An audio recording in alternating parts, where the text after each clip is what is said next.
كانت العالم عم بتسافر أول ما العالم هاك عم تعرف السفر.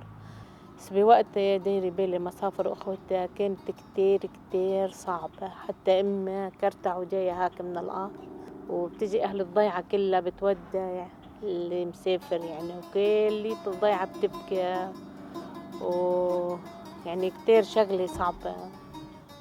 يعني بالنسبة لإلها حسب ما عشت كتير كتير حياتي كانت حلوة وبسيطة، نروح نلعب نعمل من لا شيء وننبسط. كانوا جيراننا وتقاليدنا وحكايتنا كلها حلوة. بيي كان إنسان موظف بالتليفون، وكان معه وظيفته يشتغل تاجر بالمواشي يعني. وأمي كانت ست بايت يعني بس، ونحن نروح على المدرسة ونجي وهي حياتنا. يعني هالأيام الحلوة كتير اللي مرقت، أكيد إنه العيلة لما يكونوا 9 أشخاص، في مازح، في لعب، في محبة، في مقاتلة، يعني كنا عايشين هاك عيلة فيها كل التنوعات كتير كانت حلوة. كنا نقهر بعضنا، نعمل مقالب ببعضنا، نساعد بعضنا، كنا ناكل على فرد طاولة يعني بفرد صاحن. كنا مبسوطين كتير بحياتنا. بحس إنه أجمل شيء الطفولة، أجمل شيء العيشة مع الإخوة مع العيلة، كتير كانت حياة سعيدة وحلوة، أجمل ذكريات بحياتي.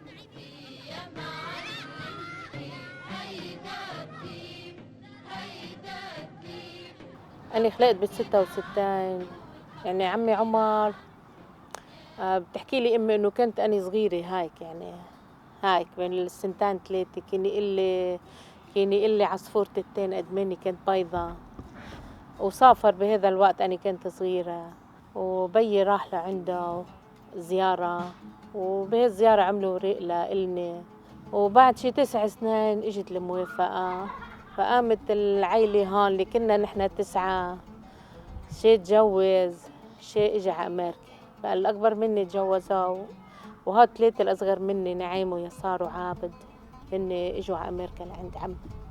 كانت العالم عم بتسافر أول ما العالم هاك عم تعرف السفر.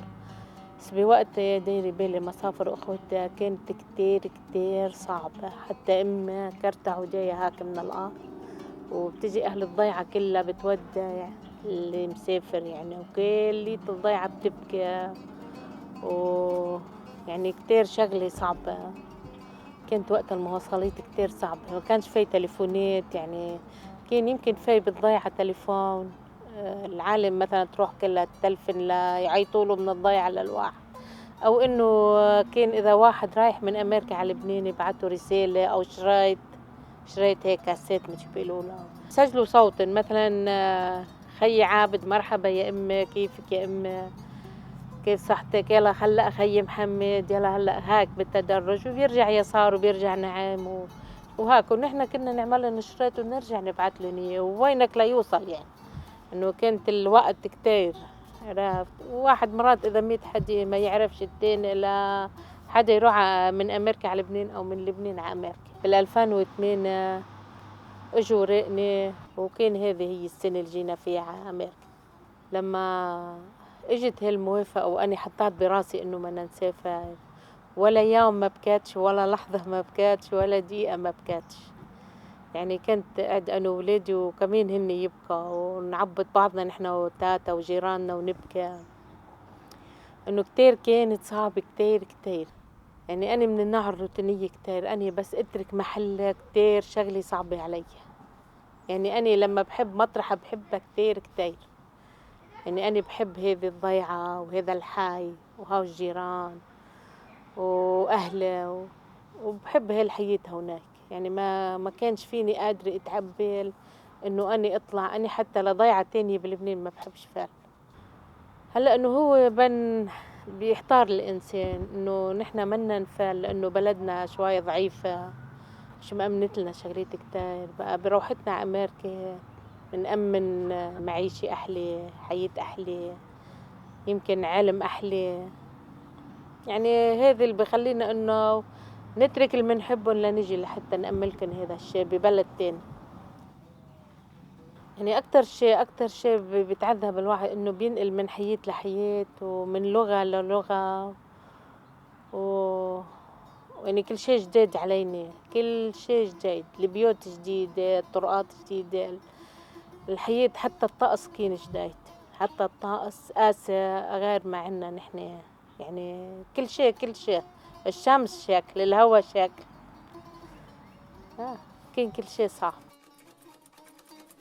أنا كتير حاولت إني أتعلم إنجليزي، رُحت على المدرسة ورُحت على الكنائس، ما كانش فيني أقدر أتعلم إنجليزي، يمكن لإنه كنت بعمر 40 سنة، مش عارفة إذا هذا السبب يعني، وبعدني لسه باعرفش أحكي إنجليزي مضبوط، يعني بافهم شوي، يعني ضلينا على الحالة كذا سنة لوعوا ولادة، يعني بلش أكيد وعت بنتي وابني الكبار وعوا يعني وصاروا يروحوا على الشغل يساعدوا جوزي بالشغل.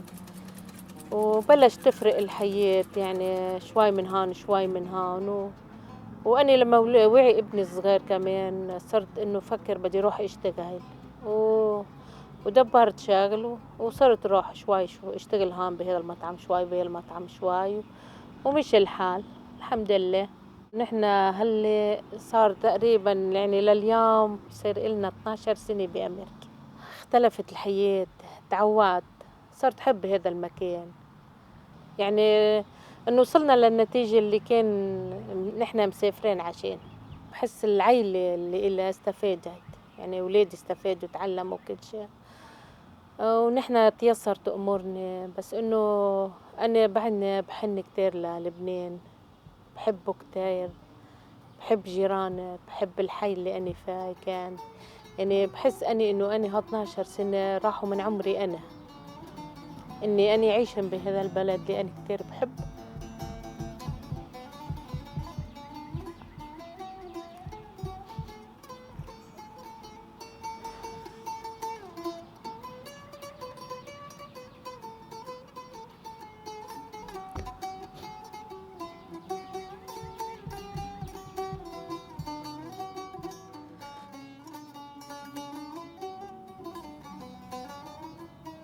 عشر سنين من عمري أنا ويمكن من عمر ولادي ما بعرف إنه بحس إن هوذي راحوا علي إنه أنا أعيش ببلد بين أهلي قرايبي، كنت بتمنى إنه بلدي يكون غير هيك حتى أعيش فيه أنا وأمن لأولادي ولعيلتي كل شي.